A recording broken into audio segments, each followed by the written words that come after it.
মুসলমান, কেউ কি অমুসলিম আছেন, কেউ কি হিন্দু আছেন। আজকের এই জালসাতে এই মুহূর্তে যারা জালসা শুনতেছেন কেউ কি অমুসলিম আছেন ব্রাদার। তো আপনারা বলবেন না না হুজুর আমরা তো সবাই মুসলমান। তবে হ্যাঁ কোনো অমুসলিমদেরকে বাধা নেই, তবে বেধর্মীদেরকে কোনো বাধা নিষেধ নেই, আসতে চাইলে আসতে পারে। ওনাদের জন্য ব্রাদার এখানে বসার সুব্যবস্থা রয়েছে।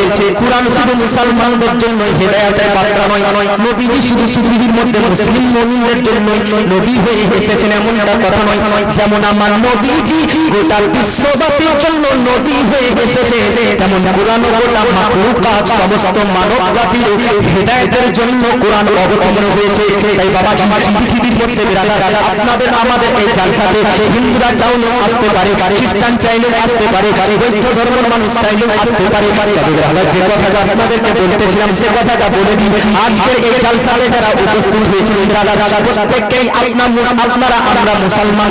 যদি আমরা এখানে সবাই মুসলমান মুমিন আছি, এই আয়াতের ব্যাখ্যাটা কি হবে, এই আয়াতের তাৎপর্যটা কি হবে? যে আল্লাহ পাক বলতেছে তোমরা মরিও না যতক্ষণ পর্যন্ত পূর্ণ মুসলমান না হয়ে যাও, ততক্ষণ পর্যন্ত পূর্ণ মুমিন না হয়ে যাও, ততক্ষণ পর্যন্ত মরিও না। তাহলে বাবাজি আপনারা প্রশ্ন করবেন হুজুর ব্যাপারটা কি? আমরা তো মুসলমান আছি, অলরেডি আমরা তো সকলেই মুসলমান, তাহলে আল্লাহ আমাদেরকে কেন মুসলমান হয়ে মরতে বলতেছে? কেন আল্লাহ আমাদেরকে বলতেছে তোমরা মুসলমান হয়ে মরো? এই ব্যাপারটা কি? এই আয়াতের তাৎপর্যটা যদি বুঝতে চান, এই আয়াতের যদি ব্রাদার সারমর্মটা বুঝতে চাইলে তিনটি হাদিস আপনাদেরকে শোনাচ্ছি। এই তিনটি হাদিস যদি আপনারা বুঝে যান এই আয়াতের সারমর্মটা অটোমেটিক্যালি বুঝে যাবে। বাবাজি এবার শুনুন ব্রাদার, একটা ব্রাদার হাদিস শুনেন তাহলে ইনশাআল্লাহ আয়াতের ব্যাখ্যাটা বুঝতে পারবেন। বিশ্ববিখ্যাত হাদিস শাস্ত্রের কিতাবের নাম হচ্ছে তিরমিজি শরীফ। বাবাজি কুরআনের পর সবচাইতে বিখ্যাত হাদিসের কিতাব হচ্ছে 6টি। এই 6টি কিতাবের মধ্যে একটা বিখ্যাত কিতাবের নাম হচ্ছে তিরমিজি শরীফ। এই তিরমিজি শরীফের মধ্যে হাদিস নম্বরটাও আপনারা শুনে নেন। তাহলে ব্রাদার বাড়িতে গিয়ে হাদিস নম্বর দেখে হাদিস নম্বর ব্রাদার শুনলে বাড়িতে হাদিসের কিতাব খুলে এই হাদিস নম্বরে গিয়ে খুলে আরো ব্যাখ্যা পড়া ভালোভাবে করতে পারেন। গুগলে সার্চ করে হাদিস নম্বরটা পাই করলে আরো ভালোভাবে করতে পারেন। তাই হাদিস নম্বরটাও শোনা জরুরি। এই বাবাজি তিরমিজি শরীফ হাদিসের কিতাবের নাম মনে রাখবেন, তিরমিজি শরীফ হাদিস নম্বর হচ্ছে 2198 নম্বর হাদিস। এবার বাবাজি বাংলাতে হাদিসটি শুনে আমার নবীজি সাল্লাল্লাহু আলাইহি ওয়াসাল্লাম বলতেছে পৃথিবীর মধ্যে যতজন মানুষ বাস করে কবরে চলে গিয়েছে, যতজন মানুষ ব্রাদার জীবন যাপন করে মারা গিয়েছে, সবাই হচ্ছে ব্রাদার আদম নবীর সন্তান। আমরা সবাই হচ্ছে আদম নবীর সন্তান। শুধু মুসলমান নাই আদম নবীর সন্তান তা নয়, বরং হিন্দু জৈন অথর্ব খ্রিস্টান গোটা পৃথিবীর মধ্যে 4300টি কম বেশি ধর্মের মানুষ বাস করতেছে। গোটা বিশ্বের মধ্যে সব ধর্মের মানুষই আদি পিতা, সব ধর্মের মানুষের আদি পিতা হযরতে আদম নবী, হযরতে আদম আলাইহিস সালাম।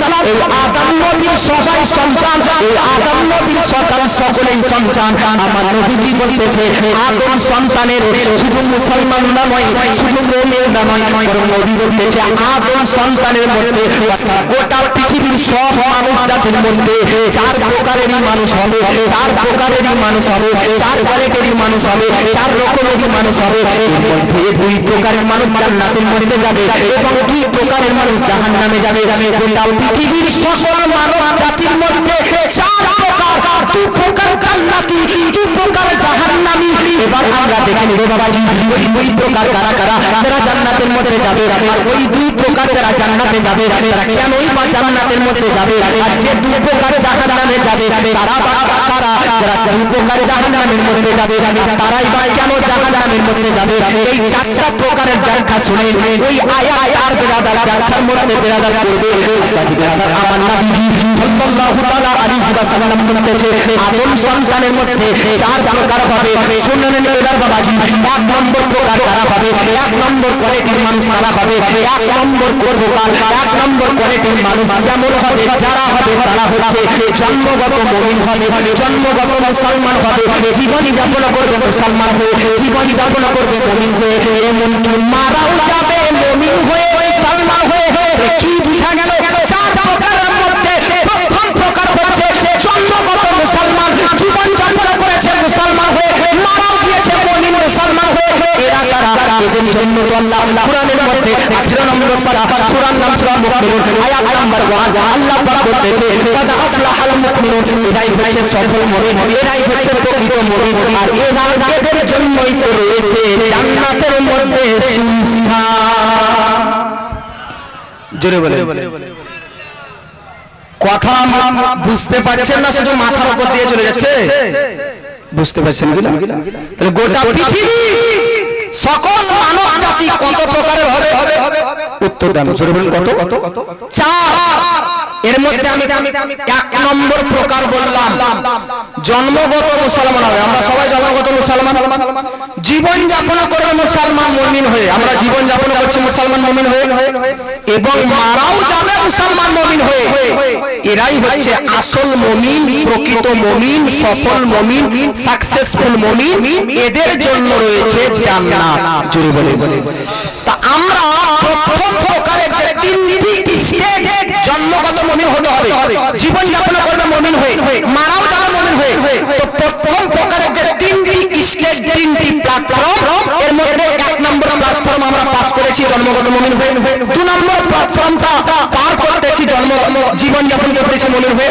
তিন নম্বর প্ল্যাটফর্মটা এখন আমরা যারা বেঁচে আছি তারা তো পার করেনি কারণ মুমিন হওয়াটা প্রকৃত মুমিনের পরিচয় নয় জীবন যাপন করাটা মুসলমান মুমিন হয়ে এরাও আসল মুমিন নয় যারা মারা যাবে মুমিন হয়ে এরা হচ্ছে আসল মুমিন এটা হচ্ছে প্রথম প্রকার জন্মগত যারা মুমিন হবে জীবন যাপন যারা মুমিন অবস্থায় করবে ইন্তেকালে যারা মুমিন হয়ে হবে তাদের জন্য রয়েছে জান্নাত জোরে বলে বাবা যারা প্রকৃত মুমিন কারা আসল মুমিন কারা সাকসেসফুল মুমিন কারা সফল মুমিন কারা জন্মগত মুমিন জীবন যাপন করলো মুমিন হয়ে এবং মারাও গেল বিরাদার মুমিন হয়ে এদের জন্য তো জান্নাত জান্নাতের মধ্যে এদের জন্য নূরের ব্যবস্থা করা হয়েছে জান্নাতের মধ্যে এদের জন্য আল্লাহ পাক বিরাদার মধুর নদী তৈরি করে রেখেছে এদের জন্য তো আল্লাহ জান্নাতের মধ্যে বিরাদার মিল্লাত ইসলামিয়া হাউজে কাউসার তৈরি করে রেখেছে এদের জন্য তো আল্লাহ জান্নাতের মধ্যে দুধের নদী আল্লাহ প্রবাহন করে রেখেছে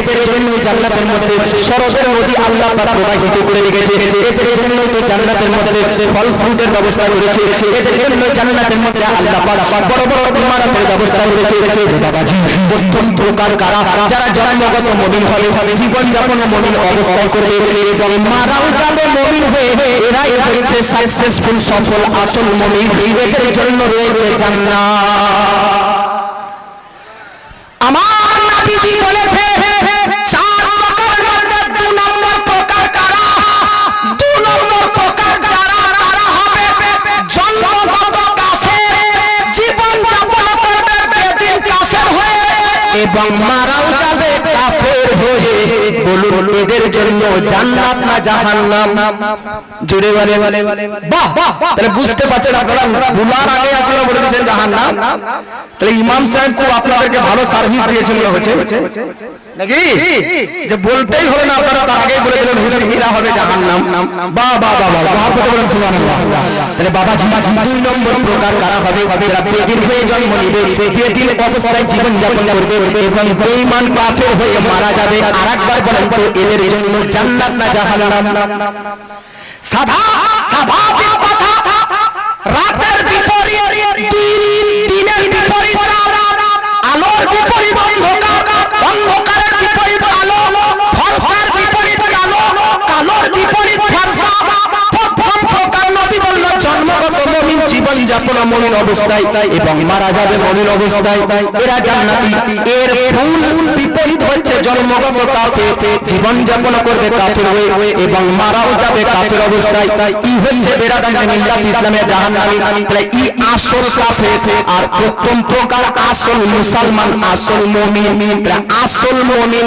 জাবারদস্ত মুমিন কারা জন্মগত মুমিন জীবন যাপন করেছে মুমিন অবস্থায় মারাও গিয়েছে মুমিন অবস্থায় এরা জাবারদস্ত পাক্কা সাচ্চা একদম মুমিন এদের জন্য জান্নাত আর ব্রাদার জাবারদস্ত পাক্কা সাচ্চা কাফের কারা যারা ব্রাদার জন্মগত কাফের কাফের অবস্থায় মারা যাবে কাফের হয়ে এরা আসল কাফের এদের জন্য জাহান্নাম। তাহলে প্রথম প্রকার বুঝলাম, দ্বিতীয় প্রকার বুঝলাম। আবার শুন 3 আর 4 এই দুইটা বুঝতে একটু অসুবিধা হবে, কিন্তু বুঝতে হবে। আর আপনাদের দিমাগ চটকিবে এই লাস্টের দুটি প্রকার শুনবে। বাবাজি 3 নম্বর প্রকার কারা? নবীজি বলতেছেন 3 নম্বর প্রকারের যারা হবে তাদের মধ্যে বিরাজমান মিল্লাত ইসলামিয়া, জন্মগত মুমিন, জীবন যাপন করবে মুমিন হয়ে এবং মারা যাবে বেঈমান কাফের হয়ে। জন্মগ্রহণ করবে মুমিন অবস্থায়, মুসলমান ঘরে মুসলমান হয়ে জন্ম নিবে, জীবন যাপন করবে 60 বছর পর্যন্ত, 50 বছর পর্যন্ত, যার যত বছর হায়াত সে তার হায়াত পর্যন্ত বেরাদার জীবন যাপন করবে মুসলমান মুমিন হয়ে। কিন্তু মারা যাবে বেঈমান হয়ে, মারা যাবে বেদিন হয়ে, মারা যাবে কাফের হয়ে। যদিও বা এরা জন্মগত মুসলমান, জীবন যাপন করেছে মুসলমান অবস্থায়, কিন্তু মারা গিয়েছে যেদিন কাফের হয়ে, মারা গিয়েছে বেঈমান হয়ে। এই জন্য এদেরকে আল্লাহ আসল কাফেরের সঙ্গে জাহান্নামের মধ্যে ফেলে দিবে। বাবাজি 4 নম্বর প্রকার কারা হবে? নবীজি বলেছে 4 নম্বর প্রকারের মধ্যে যারা জন্মগত বেদিন হবে, জন্মগত বেদিন কাফের হবে, জীবন যাপন করবে কাফের হয়ে, জীবন যাপন করবে বেদিন হয়ে, কিন্তু মারা যাবে মুমিন হয়ে, মারা যাবে ঈমানদার হয়ে। যদিও বা এরা জন্মসূত্রে কাফের ছিল, জন্মসূত্রে কাফের বেদিন ছিল, জীবন যাপন যদিও বা করেছে ধর্মী কাফের অবস্থায়, কিন্তু মারা যাওয়ার টাইমে মুমিন হয়ে মারা গিয়েছে। এই জন্য আল্লাহ এদেরকে আসল মুমিনের সঙ্গে জান্নাতের মধ্যে রেখে দেবে।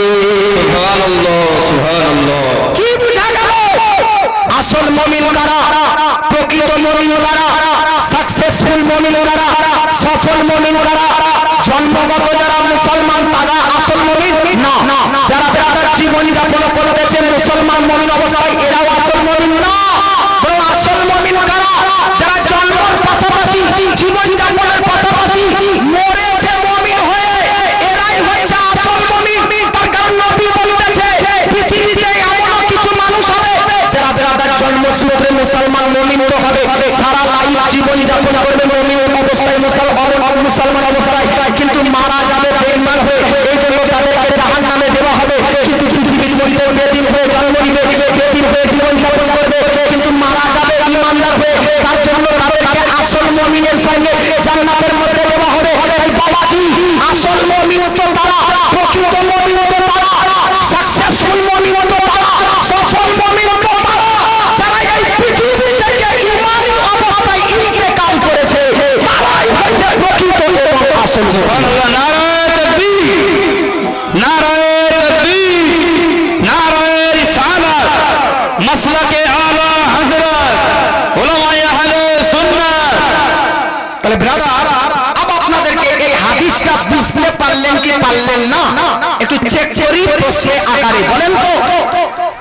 জন্মগত মুমিন হওয়া সৌভাগ্যের বিষয় না মুমিন হয়ে মরাটা সৌভাগ্যের বিষয়? জোরে বলেন। বাবা আরেকবার বলেন মুমিন হয়ে। বাহ বাহ। তবে একটা হাদিস বুঝতে পারলেন আপনারা, একটা হাদিস বুঝতে পারা মানে কয়েক শত রাকাত নফল নামাজ পড়ার চাইতে বেশি নেকি পাওয়া। সুবহানাল্লাহ। বাবাজি ব্রাদার একটা হাদিস যখন আপনারা বুঝতে পারলেন, 2 নম্বর হাদিস আপনাদেরকে বুঝাই, তাহলে ব্রাদার আরো আপনারা নেকি পেয়ে যাবেন। বাবাজি 2 নম্বর হাদিসটা আপনাদেরকে পাঠ করে শোনাই। এই 2 নম্বর হাদিস যেটা পাঠ করতেছি, এই হাদিসটি কোথায় লিপিবদ্ধ রয়েছে? এই হাদিসটি লিপিবদ্ধ রয়েছে বুখারী শরীফের মধ্যে। কুরআনের পর সবচাইতে বড় কিতাব, কুরআনের পর সবচাইতে মোস্ট কিতাব, কুরআনের পর সবচাইতে মর্যাদাপূর্ণ কিতাব, কুরআনের পর সবচাইতে ফজিলতপূর্ণ কিতাবের নাম হচ্ছে বুখারী শরীফ। এই বুখারী শরীফের মধ্যে হাদিসটি লিপিবদ্ধ রয়েছে। আচ্ছা হাদিস নম্বরটা একটু শুনে নেন। বুখারী শরীফের হাদিস, হাদিস নম্বর হচ্ছে 7200 বিরাদার 7207 নম্বর হাদিস। বাবাজি বুখারী শরীফের মধ্যে হাদিস। এবার হাদিসটা আপনারা একটু আরবিতে শুনুন। আমার নবীজি বলতেছে ওয়ালান নবী সাল্লাল্লাহু আলাইহি ওয়াসাল্লাম ইন্নামাল আমালু বিল খাওয়াতিম, ইন্নামাল আমালু বিল খাওয়াতিম।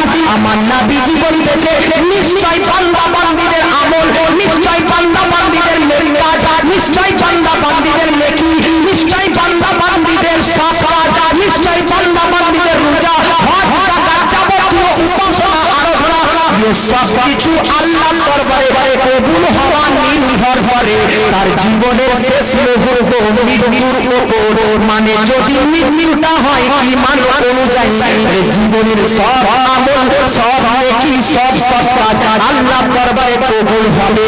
আর জীবনের শেষ মুহূর্তটা যদি বেঈমান হয়ে যায়, জীবনের সব উপাসনা আরাধনা আল্লাহ মুখে নিক্ষেপ করে জাহান্নামের মধ্যে ছুঁড়ে ফেলে দিবে।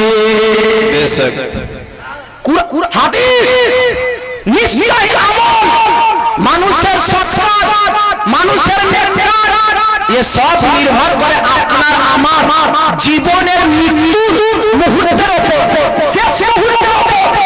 এ বাবাজি 80 বছর পর্যন্ত বাঁচলেন, 70 বছর পর্যন্ত বাঁচলেন, 50 বছর পর্যন্ত বাঁচলেন, সারা লাইফ নামাজের পর নামাজ, রোজার পর রোজা, হজের পর হজ, যাকাতের পর যাকাত, সৎকার পর সৎকার দিয়ে দিলেন, আমল তো করলেন, কিন্তু মারা গেলেন বেঈমান হয়ে। তো এই সব আমল বেকার। আর যদি সারা জীবনে যদি বেরাদের শেষ মুহূর্তটা ঈমান অনুযায়ী বেকার হয়, তো আপনার জীবনের সকল ইবাদত আল্লাহর দরবারে গ্রহণযোগ্য হয়ে যাবে। সুবহানাল্লাহ। এইজন্য আমাদেরকে মৃত্যুকে নিয়ে ভাবা উচিত যে আমাদের মৃত্যুটা ঈমান অনুযায়ী হবে না হবে না। যদি ঈমান অনুযায়ী হয়, জালসাতে আসা, মিলানে আসা, এ সব কিছু কবুল হবে। ঈমান অনুযায়ী যদি মৃত্যু না হয়, তাহলে ये जलसा सुना, ये नामाज রোজা হজ যাকাত, ये সব কিছু বেকার হয়ে যাবে। আব্বাজি ব্রাদার, দুটো হাদিস শুনলেন, তিনটি হাদিস আপনাদেরকে বলবো বলেছিলাম। 3 নম্বর হাদিসটি শুনেন, তারপর এর একটু ব্যাখ্যা করে দেব। বাবাজি 3 নম্বর হাদিস যেটা পাঠ করতেছি ব্রাদার, এই 3 নম্বর হাদিসটি কোথায় লেখা আছে? 3 নম্বর যেটা হাদিস পাঠ করতেছি, এই হাদিসটি লিপিবদ্ধ রয়েছে মুসলিম শরীফের মধ্যে। মুসলিম শরীফের মধ্যে 7232 নম্বর হাদিস, 7232 নম্বর হাদিস, মুসলিম শরীফের হাদিস। আমার নবীজি বলতেছে, ইবআসু কুল্লু আমরিন আলা মা মাতা আলাইহি। আমার নবী বলতেছে, যে বান্দা বান্দি যেই অবস্থাতে মারা যাবে, সে সেই অবস্থাতে কিয়ামতের দিন হাসরের প্রান্তরে উত্তোলিত হবে। বিষ খেয়ে যদি মারা যান, বিষ খেয়ে যদি আত্মহত্যা করে মারা যান, ওই অবস্থাতে আযাবরত অবস্থাতে আল্লাহর সামনে দাঁড়াতে হবে। গলায় দড়ি দিয়ে যদি মারা যান, গলায় দড়ি দেওয়া অবস্থাতে আযাবরত অবস্থাতে হাসরের প্রান্তরে উত্তোলিত হবে। ছাদ থেকে ঝাঁপ দিয়ে ইচ্ছাকৃত যদি মারা যান, ব্রাদার ওই অবস্থাতে ব্রাদার ওই রকম শাস্তি নিযুক্ত করে আল্লাহ পাক আপনাকে তুলবে। যদি বেঈমান হয়ে মারা যান, ব্রাদার আপনাকে বেঈমান করে আল্লাহ পাক তুলবে। কিন্তু ঈমানদার অনুযায়ী আল্লাহকে ভয় করে নামাজ রোজা হজ যাকাত বিভিন্ন উপাসনা আরাধনা করে যদি মারা যান, হাসরের প্রান্তরে আপনার চেহারা হবে ফুটফুটে সাদা। ব্রাদার যেমন হ্যালোজেন জ্বলতেছে জলজল করে, তেমন হাসরের প্রান্তরে আপনার চেহারাতে চমক হবে। আপনার হাসরের প্রান্তরে আপনাকে আল্লাহ তার কুদরতি সত্তার ডান পাশে রাখবে।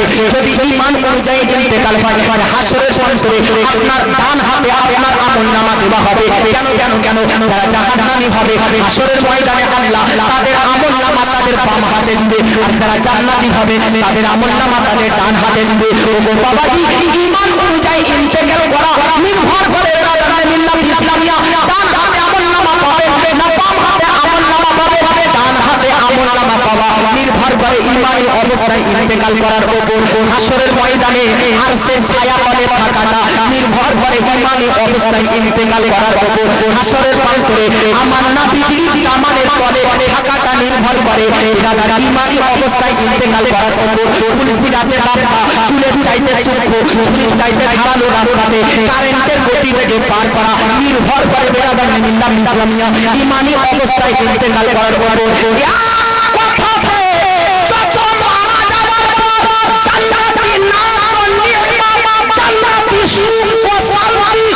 সব কিছু পাওয়া নির্ভর করে ঈমানি অবস্থাতে ইন্তেকাল করার উপর। সুবহানাল্লাহ, সুবহানাল্লাহ।